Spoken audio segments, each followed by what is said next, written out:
The mahogany table stretched across the lawyer's office like a battlefield. I could feel every pair of eyes on me as I pulled out the leather chair, the scrape against the floor louder than it should have been. Why are you even here? My cousin Rebecca sneered, her pearls clicking as she leaned back with smug delight. Your name won't be on anything. I clenched my jaw, sliding into the chair. My fingers brushed against the old fountain pen in my pocket, the one my grandfather had given me when I graduated high school. He'd said, "A pen writes destiny as much as it writes words." That memory was the only warmth in a room that already felt hostile. The lawyer cleared his throat, glasses sliding down his nose. He unfolded the thick will with a deliberate slowness that made my pulse pound in my ears. "Let's begin," he said. Names rolled out like an auction of betrayal. Rebecca, $250,000. Michael, the vacation house in Florida. Even distant relatives I hadn't seen in years were called, one after another, rewarded with jewels, properties, investments. But not me. Every time a name was announced that wasn't mine, Rebecca smirked wider. She leaned close enough for me to smell her expensive perfume, and whispered, "Told you, you're nothing but a shadow here." My hands curled into fists beneath the table, the fountain pen pressing sharply against my palm. I remembered the nights I stayed with my grandfather in the hospital, when everyone else found excuses to be busy. I remembered his voice rasping, "Don't let them take what you've earned." The lawyer kept reading. My name didn't come. Pages turned, crisp and final. My chest felt hollow, every sentence cutting deeper into my ribs. Then silence. The lawyer set the last folded page on the table. Rebecca laughed, a cruel sound that echoed off the paneled walls. "See, I told you Grandpa finally realized you were never good enough." Her words burned hotter than any flame. Around me, my family exchanged satisfied glances, already thinking of vacations, renovations, the lives they'd fund with what they believed was rightfully theirs. But the lawyer didn't move to close the file. Instead, he tapped the final sheet with a deliberate hand. His eyes lifted, and for the first time, he looked directly at me. "There is one more clause," he said slowly.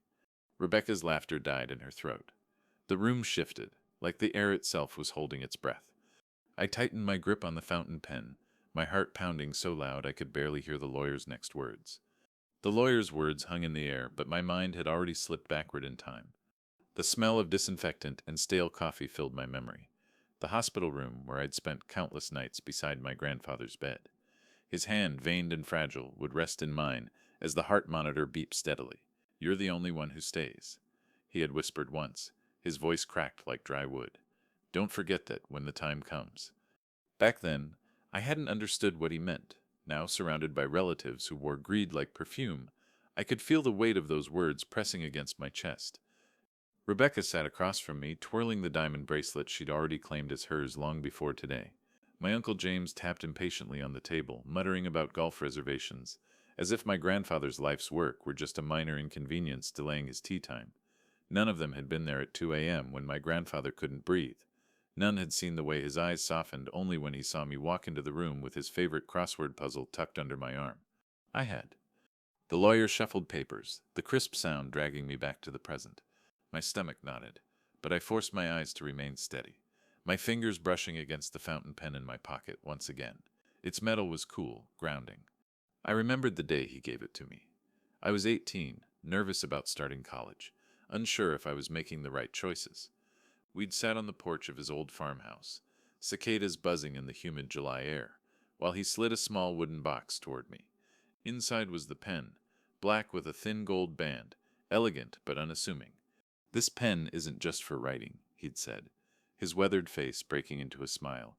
"It's a reminder that every choice you make writes the story of your life. Don't let others hold the pen for you." I'd carried it with me ever since, through exams, job applications, even signing my first lease. It was more than ink and metal. It was him, his presence, his belief in me. Now that same pen dug into my palm as I listened to names, dollar signs, and hollow gratitude echo around the lawyer's office. My chest tightened with something between grief and fury. I glanced around the room at the people who had shown up today not for love or memory, but for profit. My Aunt Linda, who once complained that visiting the hospital was too depressing. My cousin Michael, who borrowed money from my grandfather for a business idea and never paid him back. Yet here they sat, waiting for their share, smirking at me as if my presence were a mistake. I could hear Rebecca whispering again, loud enough for me to catch. "He really thought he'd get something. Poor fool." The others chuckled softly. the sound slicing through me more cruelly than any insult. They saw me as weak, disposable, the grandchild who was there for convenience, not loyalty. But I knew different. I knew the nights I read aloud to him from his favorite Hemingway novel, the mornings I helped him walk down the hallway when his legs failed him. I knew the tears he'd shed when he thought no one was watching, and the gratitude in his eyes when I sat silently beside him, offering nothing but presents. And I knew the promise he had asked of me, whispered with a trembling breath the night before he died. Don't let them rewrite what I've lived for. The memory burned inside me now, sharp as the edge of broken glass. My throat tightened, but I refused to show weakness. The lawyer paused, glancing down at the last page. Rebecca shifted, clearly irritated that her triumphant moment was being delayed. I pressed my hand flat against the table, the pen hidden beneath my palm. The wood was cool, polished smooth, but it felt like a stage, every expression, every silence magnified. The inheritance wasn't about money. Not for me. It was about validation, about knowing that my grandfather had seen me, valued me, and trusted me above those who only pretended to care. As the lawyer inhaled, ready to reveal the final words, I straightened my back and lifted my chin. For the first time that day, I felt ready, not for wealth, but for truth. The lawyer adjusted his glasses and cleared his throat, his voice calm and deliberate, sliced through the silence. There is one final clause, he said, tapping the page with a deliberate motion. His eyes flicked toward me again, then back to the paper. Rebecca's smirk faltered, just slightly, like a mask slipping from her face. Another clause? She muttered, as if the will should have ended the moment her name was called. Yes, the lawyer continued. The final instructions left by your grandfather were specific. The room seemed to shrink. Even the ticking clock on the wall grew louder, filling the gaps between each of his words. I leaned forward, my knuckles whitening as I gripped. The lawyer began reading. To my grandson. Every head turned toward me. The word grandson echoed like a drumbeat, shaking the fragile pride of those who had mocked me minutes earlier. I leave not money, not property, but something far greater, authority. The authority to oversee the distribution of my estate. Nothing shall be executed, no property sold, no funds transferred, without his written approval, signed with the pen I once gave him. Gasps erupted. My Uncle James slammed his palm on the table. What is this nonsense? He can't just hand power over to him. Rebecca's face twisted, her confident glow replaced by raw disbelief. This has to be a mistake, she spat, her voice trembling. He wouldn't do that. Not to me. Not after everything I've done for him. I wanted to laugh, but my throat was too tight. She hadn't done anything for him, not in his final days, not in the years he needed company most. She'd only appeared for birthdays, holidays, and photo opportunities. The lawyer raised a hand, silencing the chaos. The will is valid. This clause is notarized, witnessed, and final. The estate remains intact, but only under his oversight. Nothing moves without his consent. The words fell heavy, like iron chains locking into place. Suddenly, all their riches, their vacations, their dreams of easy wealth, all of it passed through me. Through my pen. I felt the weight of it in my pocket, the gold band pressing against my fingertips. My grandfather had known. He had planned this, layer by layer, leaving them scrambling in the shadow of the very person they despised. Rebecca's chair screeched against the floor as she stood, her face flushed red. You don't deserve this, she hissed. You're not strong enough. You're not one of us. Her words hit me like sparks on dry wood, and for the first time, I didn't shrink beneath them. Instead, I stood as well, meeting her eyes with a steadiness she'd never seen from me before. You're right, I said quietly. I'm not like you. That's why he trusted me. The room erupted again, shouting protests, desperate bargaining, but I barely heard them. In that moment, I understood what my grandfather had meant all along. This wasn't just an inheritance. It was a test, a burden, and a gift wrapped in justice. The breaking point had come, and nothing in this family would ever be the same again. The shouting faded into a low roar, like waves crashing against a cliff. Their anger washed over me, but inside, silence. The lawyer closed the file, his duty finished. But my duty was only beginning. My hand tightened around the fountain pen in my pocket until my knuckles ached. For a fleeting second, I wondered if I was truly ready for this. Could I really stand against all of them? Rebecca's fury burned across the table, her glare sharp enough to cut. My Uncle James muttered under his breath about legal challenges, his face a storm of entitlement. Even the younger cousins looked at me with a mixture of resentment and fear. The air felt thick, poisoned with their hatred. I swallowed hard. What if they were right? What if I wasn't strong enough? A memory surfaced unbidden. Me at 12 years old, standing in the corner during a family dinner while Rebecca and the others laughed at my hand-me-down clothes. "You'll never amount to anything," she had said, loud enough for everyone to hear. And no one defended me, not even my parents. I had learned early to endure humiliation, to stay quiet, to take up as little space as possible. And now, in a single page of a will, I had become the most powerful person in the room. The irony twisted my stomach. Authority, the lawyer had said. Authority over millions. Authority over the future of people who despised me. It sounded less like a gift and more like a trap. What if I failed my grandfather? What if, by hesitating or doubting, I let them twist this into something ugly? I lowered my gaze to the polished table, my reflection staring back at me, eyes weary, jaw tight. I didn't look like a leader. I looked like the same boy they had mocked, the outsider they had dismissed. And yet, I felt the pen in my pocket, solid and real. The weight of it carried every night I had spent with my grandfather, every word of encouragement he had given me when the world told me I wasn't enough. He had believed in me when no one else did. That pen wasn't just an object. It was a promise. My breath steadied. My hands stopped trembling. Yes, the doubt still gnawed at me. But beneath it, something else stirred. Something harder, sharper. A quiet realization that maybe, just maybe, I wasn't chosen in spite of my weakness. Maybe I was chosen because of it. Because I knew what it meant to be powerless, invisible. And because of that, I would never squander the power I now held. The lawyer excused himself, leaving me alone with their glares. The room was hostile, but my grandfather's voice echoed in my mind. "Don't let them take what you've earned." And for the first time, I believed I could honor that. Have you ever felt invisible in your own family? Have you ever sat in a room full of people who shared your blood, only to realize they would rather erase you than acknowledge your worth? That's where I was, sitting at that table, drowning in their contempt. And yet, in a single sentence, everything shifted. My grandfather had trusted me with a responsibility no one else saw coming. But responsibility isn't the same as victory. It's a burden, and I had to decide what to do with it. If you were in my place, would you forgive them, or would you make them feel the weight of every cruel word they'd ever spoken? The lawyer had barely left the room when the flood began. Rebecca was the first. She slammed her manicured hand against the table, her bracelets jingling like tiny bells of war. "This isn't over," she spat, her eyes locked on mine. "Do you think a single page gives you power over me? Over us?" Her words dripped with venom, but beneath them I heard something else. Fear. Uncle James leaned forward, lowering his voice into something he probably thought was persuasive. "Listen, kid, you don't know what you're doing. This estate is massive. Millions in assets, properties across the country, investments you can't even begin to understand. You'll get eaten alive if you try to control it.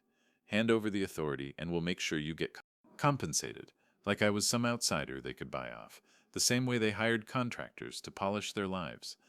I didn't answer. My hand stayed in my pocket, fingers wrapped around the fountain pen. Its smooth surface steadied me, while their words tried to slice me apart. "Don't listen to them," Aunt Linda interjected, her voice sugar-coated but brittle. She reached across the table as if to touch my hand, though I pulled it back before she could. "Sweetheart, you're too young, too inexperienced. Let us handle things. You'll still get your share, of course. It's what your grandfather would have wanted." I met her gaze, and for the first time I saw it, the desperation behind the calm mask. They weren't confident, they weren't secure, they were scrambling. The room buzzed with overlapping voices, threats disguised as advice, pity twisted into manipulation. My cousins joined in, echoing what they'd heard their parents say. "You're not capable.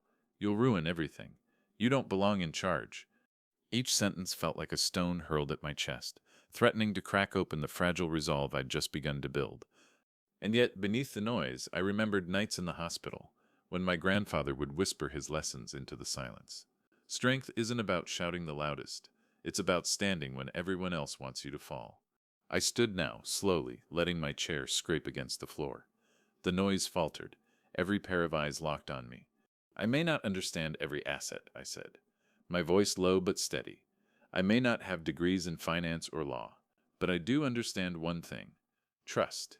He trusted me, not you, and that tells me everything I need to know." Rebecca laughed bitterly, but it rang hollow. Uncle James muttered a curse under his breath.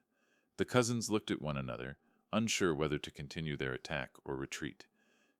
I drew the fountain pen from my pocket, holding it up so they all could see. Its black body gleamed under the fluorescent light. This isn't just a pen.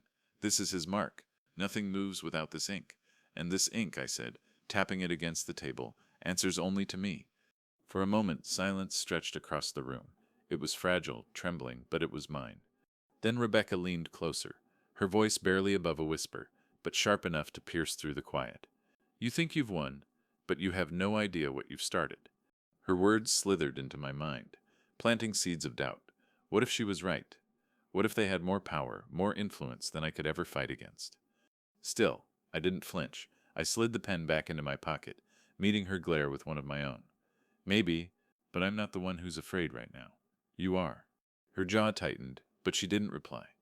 The battle had begun, and though my hands trembled as I sat back down, I knew one thing with certainty.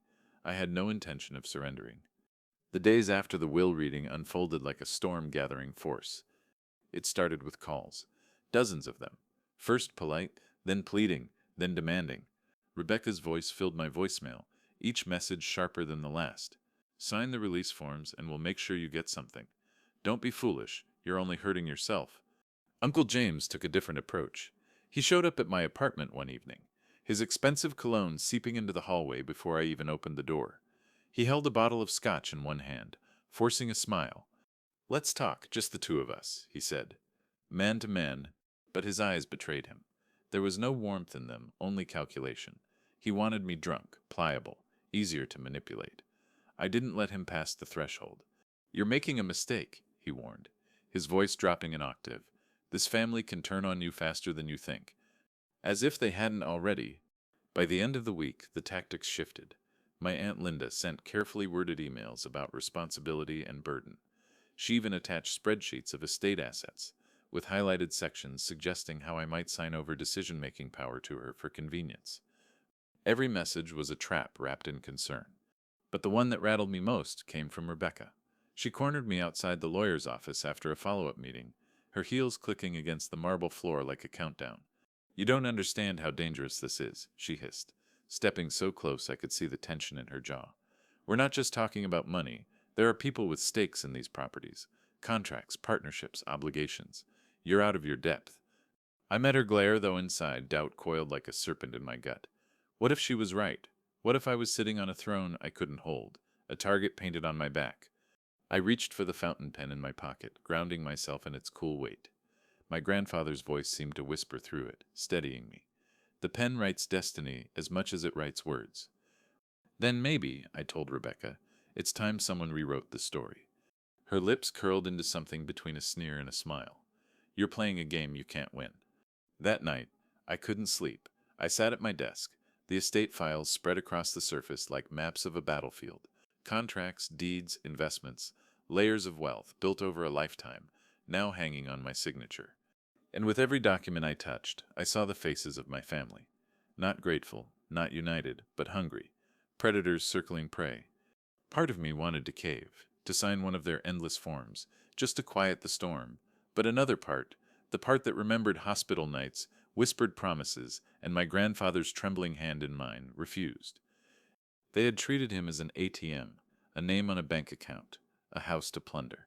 I had treated him as what he was, a man, and he had repaid me with the kind of trust they could never earn. So I sat there in the dim glow of my desk lamp, the fountain pen resting in front of me, gleaming like a sword in its sheath. I realized then that this wasn't just inheritance. It was war. A quiet war. Fought not with fists or guns, but with signatures, with patience, with resolve. And though doubt still whispered in the shadows, something harder was taking shape inside me. If they wanted to break me, they would have to try harder. Much harder. Because I wasn't just holding the pen. I was learning how to wield it. The breaking point came on a cold Thursday morning. I'd arrived at the lawyer's office early, hoping for silence, but Rebecca was already there. She sat in the lobby, legs crossed, scrolling through her phone like she owned the place. When she saw me, her smile was razor sharp. Sign the release today, she said without preamble. End this circus. You'll get a payout, we'll get control, and everyone walks away happy. Everyone but him, I replied. Her smile vanished. Don't make this harder than it needs to be. You're embarrassing yourself. Something inside me shifted then. Quiet, final, like a door slamming shut. For weeks I had endured their insults, their manipulation, their threats. I had let doubt gnaw at me in the dark. But in that moment I realized they would never stop. Not unless I made them. I walked past her without another word, into the lawyer's office. He looked up from his papers, glasses perched low on his nose. "You're early." "I need to draft a statement," I said, my voice steady. "Public. Binding. I want it filed today." The lawyer tilted his head, curious. What kind of statement? I pulled the fountain pen from my pocket, setting it on the desk with a deliberate thud. The gold band gleamed under the fluorescent light, steady and unyielding. That nothing moves without my signature, and that any attempt to bypass me will be considered a violation of my grandfather's will. The lawyer studied me for a long moment. Then, slowly, he nodded.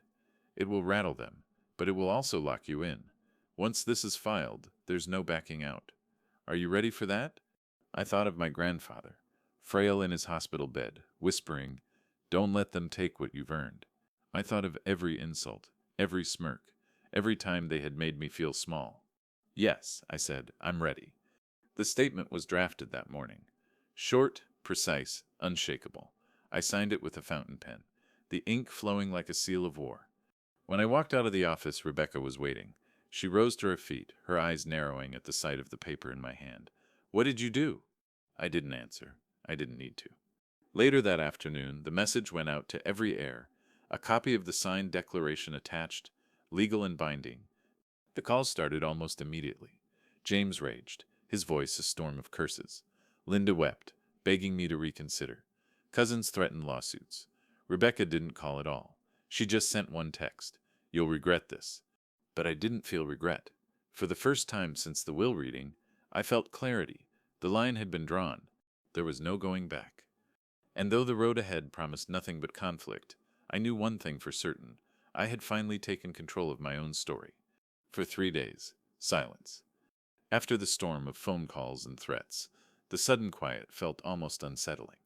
No voicemails, no emails, no uninvited visits. For the first time since the will reading, I could breathe.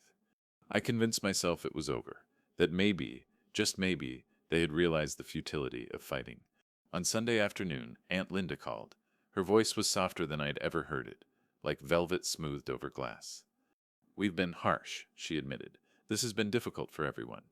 But perhaps your grandfather was right. Perhaps he saw something in you that we didn't." I stayed silent, suspicion prickling at the edges of her words. "Why don't you join us for dinner?" she continued. "A family meal, no lawyers, no arguments, just us. We can move forward together, if you're willing." I wanted to believe her. God, I wanted to. For years I had dreamed of being included, of being treated as more than the shadow in the corner. Could it be possible they were finally ready to see me differently? That evening, I sat at a long oak dining table in Linda's house. Crystal glasses sparkled in the warm glow of the chandelier. Silverware gleamed, polished to perfection. My cousins laughed, the sound oddly hollow but almost welcoming. Rebecca even smiled at me. Not her usual cruel smirk, but something gentler. "Maybe we were wrong about you," she said, raising her glass. Maybe Grandpa knew what he was doing after all. The warmth of her words seeped into me despite my better judgment. I clutched the fountain pen in my pocket, tracing its familiar curve, reminding myself of my grandfather's warnings. Still, a fragile hope flickered inside me. Maybe this was what he wanted, me bridging the gap, bringing the family together instead of tearing it apart. The meal passed with laughter and stories. For the first time, I wasn't the target of jokes, but part of the circle. Plates were filled, wine glasses refilled, and conversation flowed as if we were a family again. When I left that night, Rebecca hugged me. Her perfume clung to my jacket, floral and sweet. "We'll make this work," she whispered. "You'll see." Driving home, I almost let myself believe it. Almost. But when I reached my apartment, a manila envelope was waiting at my door. No note, no explanation. Just thick paper stamped with the seal of a law firm I didn't recognize. Inside, documents challenging the validity of the will. My chest tightened. My hands shook as I read line after line of legal jargon designed to dismantle everything my grandfather had left me. The signatures at the bottom were clear. Rebecca, James, Linda, all of them. The dinner had been nothing but theater. The smiles, the laughter, the toast. It was all a curtain drawn to hide the knife. My grandfather's voice echoed in my mind, sharper now, almost scolding. Don't let them rewrite what I've lived for. I set the documents down on my desk, the fountain pen heavy in my hand. The fragile hope I had carried from the dinner shattered, replaced by something colder. They hadn't surrendered. They never would.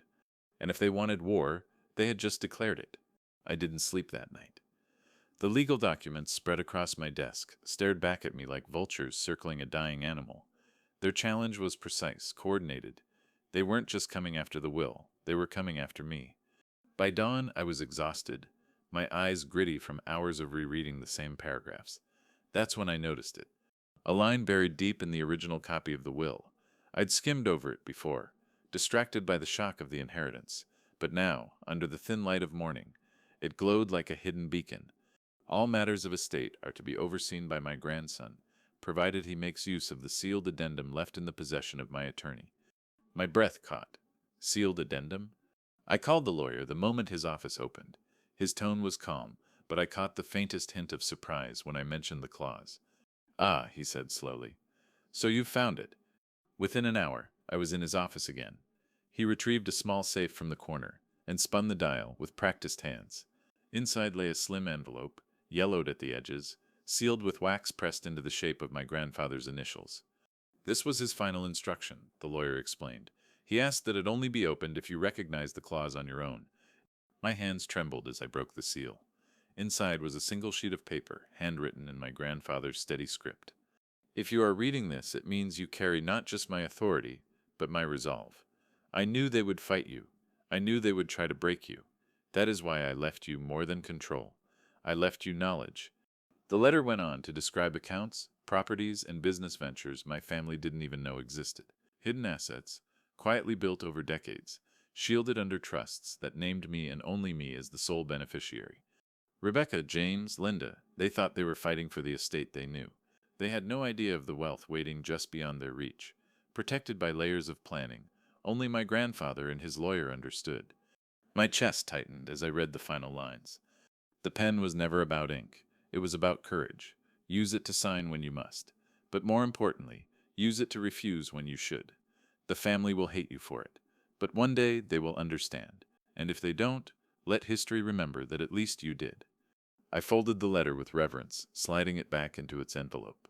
My grandfather hadn't just trusted me, he had armed me. For weeks, I had felt like prey, hunted by wolves. But now, for the first time, I realized I wasn't trapped in their game. I was holding a second board entirely, one they didn't even know existed. The knock on the lawyer's door jolted me back. Rebecca's voice floated in from the hallway, sharp and insistent. Is he in there? The lawyer gave me a questioning glance.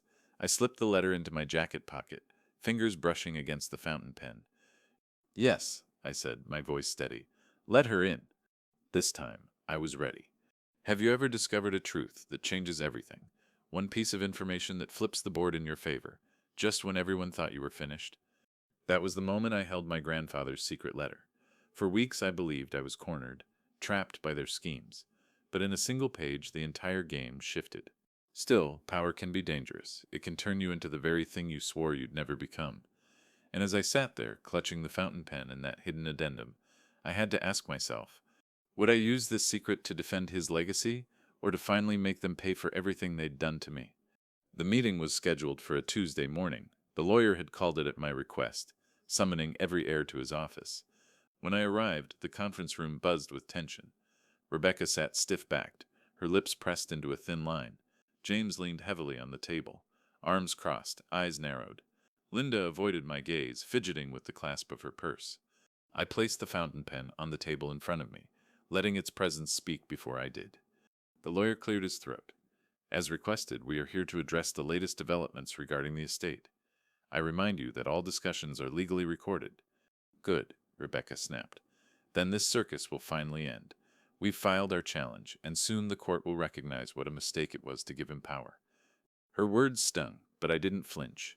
Instead, I opened the folder I carried and laid out copies of the sealed addendum, one for each of them. The room fell silent as papers slid across the polished wood. James frowned, flipping through the pages. What is this? It's the part of the will you never bothered to see, I said calmly. Grandfather left me not only authority, but also access to assets you don't even know exist. Accounts, properties, investments, all legally tied to me, with no room for dispute. Rebecca's hand trembled as she scanned the letter. This can't be real. It's real, the lawyer confirmed, adjusting his glasses. And it is binding. The addendum was sealed and witnessed. Its validity is beyond question. The silence that followed was thick enough to choke on. My cousins shifted in their seats, whispers breaking out like sparks in dry grass. I leaned forward, my voice steady, deliberate. You've spent weeks trying to break me, mocking me, threatening me, pretending to welcome me, only to stab me the moment my back was turned. But you forgot something. You underestimated him, and you underestimated me. Linda's face crumpled, her voice trembling. He wouldn't leave everything to just one person. It isn't fair. I picked up the fountain pen, rolling it between my fingers. Fairness was never the point. Loyalty was. Rebecca slammed her hand against the table, the sharp crack echoing through the room. You think this makes you untouchable? That you can stand there flaunting some secret letter, and we'll just bow to you? Her rage no longer shook me. If anything, it fueled me. I met her glare with calm fire. You don't have to bow, I said. You just have to understand. Every choice now passes through this pen. Your wealth, your plans, your future, it all depends on me. And I won't sign away his legacy just because you think you're entitled to it. For a long moment, no one moved. The lawyer's pen scratched faintly as he recorded the minutes, the only sound in a room electrified with fury and disbelief. Finally, James shoved the papers aside, his jaw tight. This isn't over. You've made yourself an enemy, and enemies have a way of being. The threat hung heavy, but I didn't back down. I pressed the fountain pen flat against the table, the gold band catching the light like a seal of fire. No, I said firmly. It's only just begun. The room crackled with tension, every glare fixed on me like knives. James's threat still hung in the air, but I refused to let it land. Instead, I lifted the fountain pen between my fingers, the weight of it a steady anchor. You talk about enemies, I said slowly, my voice echoing against the paneled walls. But you made yourselves my enemies the moment you tried to erase me. The moment you mocked me at the reading, when you laughed at the thought of me having nothing. Rebecca's lips curled, but I cut her off before she could speak. Do you remember what you whispered to me that day? I leaned forward, eyes locked on hers. You're nothing but a shadow here. That's what you said. And yet here we are, your future balanced on the ink of this pen.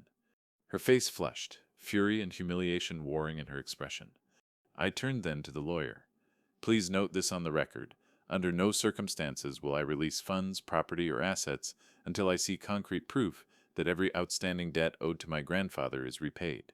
Every loan, every promise, every dollar he gave that was never returned. Gasps rippled across the table.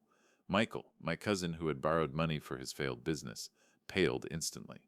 Linda clutched her pearls, eyes wide. Even James shifted uneasily, though he tried to mask it with a scowl. This isn't about revenge, I continued, my voice steady. This is about accountability. You all took from him without giving back. You drained his kindness. But his legacy, his true legacy, will not be stolen. Not while I hold this pen. The lawyer scribbled the declaration into the record, his expression unreadable. The sound of the ink scratching across paper was final, irrevocable. Rebecca slammed her chair back, standing so quickly it nearly toppled over. You self-righteous fool, she spat. You think you've won? All you've done is paint a target on your back.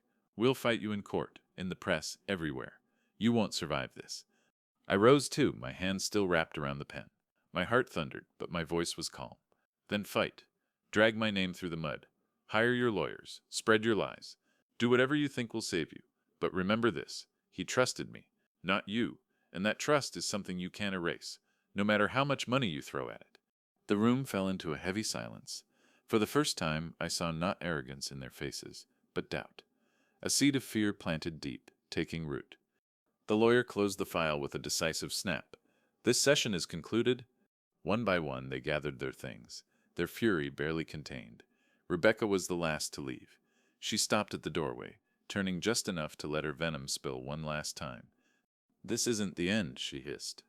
No, I replied, slipping the pen back into my pocket. It's the beginning of the end for you. And with that, she was gone. The days that followed the confrontation were like watching a house of cards collapse. Slow at first, then all at once. The lawyer filed my declaration officially, and within hours the estate's accounts, properties, and trusts were locked tighter than a vault. Nothing could move without my signature. My cousins, uncles, and aunts, once so smug and untouchable, were suddenly powerless. Rebecca tried first. She stormed into court with her legal team, waving papers and shouting about fraud. But the judge dismissed her within minutes. The will and the addendum were airtight, reinforced by signatures, witnesses, and years of planning my grandfather had put in place. She left the courthouse pale. Her confidence cracked. James fared no better. He attempted to rally business partners, hoping to pressure me into compliance. But when he realized that the hidden trusts listed me as the sole beneficiary, his allies evaporated. Without access to estate funds, he had nothing to bargain with. Linda was the most pitiful. She called me late at night, her voice soft and broken. "Please," she begged. "We can't pay the taxes on the house without access to the funds. Just release a little, just enough to keep us afloat." For a long moment, I almost caved. The old part of me, the child who wanted to be accepted, ached to comfort her. But then I remembered the manila envelope at my door. The signatures lined up against me like daggers. The memory hardened me. "I'm not your enemy," I told her quietly, "but I won't dishonor him by undoing his choices. He gave me this role for a reason. You'll have to find your own way now." The silence on the other end of the line told me she understood. The power dynamic had shifted forever. And through it all, the fountain pen never left my pocket. I carried it everywhere, into meetings, into courtrooms, even to bed sometimes, resting on the nightstand like a sentinel. Each time I touched it, I remembered my grandfather's words: "Don't let them take what you've earned." For the first time in my life, I felt more than survival. I felt control. Still, there were moments of doubt, especially when I stood alone in my apartment, stacks of estate documents piled high around me. The weight of the responsibility was crushing at times. But then I would read the letter again, the one hidden in the sealed addendum, and his words would steady me. The pen was never about ink. It was about courage. In the end, courage was all I had, and courage was enough. Weeks turned into months, and slowly the storm quieted. The calls became less frequent. The legal threats fizzled into silence. My family had not forgiven me, but they had learned to fear me, and sometimes fear was the only language they understood. I wasn't naive. I knew this wasn't the end of their schemes. Rebecca especially would never accept defeat. But for now, the estate was safe, the legacy preserved, and the balance of power reversed. Standing in the lawyer's office one final time, I signed the last of the documents with the fountain pen. The ink flowed smooth and sure, sealing my place, not as the forgotten shadow they once mocked, but as the guardian of everything my grandfather had built. And for the first time, I didn't feel like a shadow at all. Months passed, and with them, the chaos faded into something quieter, almost eerie. My phone no longer buzzed with threats. No letters arrived at my door. Even Rebecca's venomous texts had stopped. Silence, for the first time in years, became my companion. At first, I didn't know what to do with it. I had lived so long in the shadows of their contempt that peace felt unfamiliar, almost undeserved. But slowly, I began to realize it wasn't silence at all. It was space. Space to rebuild. Space to breathe. Space to become something other than the family scapegoat. I moved into my grandfather's farmhouse, the same porch where he once handed me the fountain pen. The cicadas still buzzed in the summer air, the wood still creaked under my feet, and his rocking chair sat empty, facing the horizon. I would sit there at dusk, the pen in hand, and feel him close again. Sometimes, I read his letter aloud to the empty air. Not because I needed the reminder, but because I liked to imagine he could hear me, wherever he was. The family, of course, never reconciled. James avoided me entirely. Linda sent the occasional card. Always vague, always cautious. My cousins kept their distance. And Rebecca, well, Rebecca had disappeared into her own bitterness, retreating into circles where my name was spoken only as a curse. And yet I didn't feel hatred anymore. What I felt was something sharper, cleaner: justice. For years, I had been invisible to them. They measured me only in what I lacked: money, power, status. But my grandfather had seen me differently. He had measured me in loyalty, in presence, in the small but powerful act of simply being there. That was the transformation. I wasn't the same boy who had sat quietly in the corner at family dinners, afraid to speak, afraid to exist. I had walked through fire, mockery, betrayal, legal war, and come out carrying not only an inheritance, but a new spine. One evening, as autumn painted the fields in shades of gold and red, I took the fountain pen from my pocket and placed it on the porch railing. The metal caught the fading light, glowing warm. It struck me then, the pen had always been more than a symbol. It was my grandfather's way of giving me agency. For so long I had let others write my story. Rebecca with her cutting remarks, James with his arrogance, Linda with her false sympathy. But now, finally, the pen was mine. The story was mine. And I was writing a different ending. Not one of revenge, though I had tasted it. Not one of greed, though I had access to more than I ever imagined. But one of freedom. I invested part of the hidden assets into scholarships for students who, like me, had been told they weren't enough. I repaired the farmhouse, not to sell it, but to live in it, to let its walls breathe again with laughter and memory. And I kept the estate intact, not parceled off for their hunger, but preserved as it was meant to be, a legacy of endurance. Sometimes, at night, I still hear Rebecca's words echoing, "You're nothing but a shadow here," and I smile because she was right. I was a shadow. But shadows don't disappear. They grow, they stretch, and when the light shifts, they cover everything. I am no longer the shadow in the corner. I am the writer of the story, the guardian of the legacy, the proof that sometimes the smallest presence leaves the deepest mark. And as I set the fountain pen back into its wooden box, the same box my grandfather handed me years ago, I whispered into the dusk, "Thank you for trusting me. I won't let them rewrite what you lived for." The wind stirred the trees, and for the first time I felt at peace. In the end, I learned something my family never understood. Inheritance isn't measured in numbers. It's measured in trust, in presence, in the courage to carry forward what someone built with their life. The fountain pen wasn't about money. It was about choosing to write my own story, no matter how many tried to erase me. And now I wonder if you were in my place, holding that power, facing the very people who once mocked you. What would you do? Would you forgive them, or would you make them face every consequence of their own cruelty? Tell me in the comments. I want to know what choice you would have made. And don't forget, every story has two sides. Make sure you're the one holding the pen.